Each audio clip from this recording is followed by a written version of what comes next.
صحبت از این است که 5 میلیون ایرانی در خارج از کشور هست.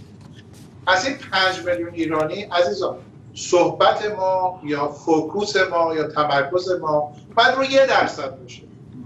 1% از هر 100 نفر ایرانی 1 نفره که ممکنه علاقه داشته باشه، حالا که در خارج از کشور هست، یک کمکی هم به وطنش بکنه، یا علاقه داشته باشه که یک حرکتی برای کشورش بکنه.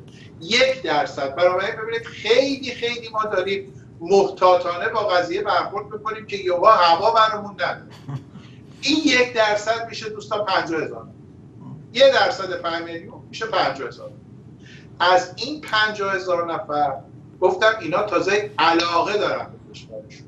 شما باید حساب بکنید که ممکنه 1% از این 50,000 نفر حاضر باشه به شما کمک مالی بکنه.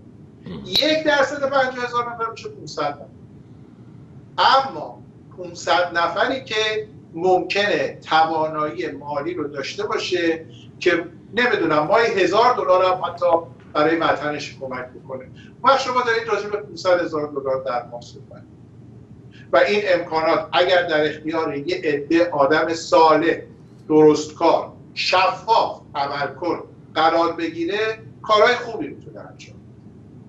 پس ببینید شدنی است، ناشدنی نیست، اما باید با واقعیت ها روبرو بشه. من الان هیچ اعتقاد ندارم که کسانی که میتونن کمک مالی بکنن بیان بکنن، بلکه بدیلی نمیبینن که دوستان.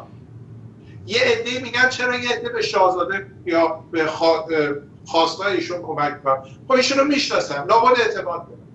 شما هم برو اعتماد جامعه رو به دست بیار. مردم، من به شما قول میدم و این فقط مختص ما ایرانی ها نیست، در تمام دنیا همینطوره، مردم اگر به یک مجموعه اعتماد کنن جانشون هم بابتش میدن. مال که دیگه چیزی نیست، ولی ما نتوانستیم این کار رو سر و سامان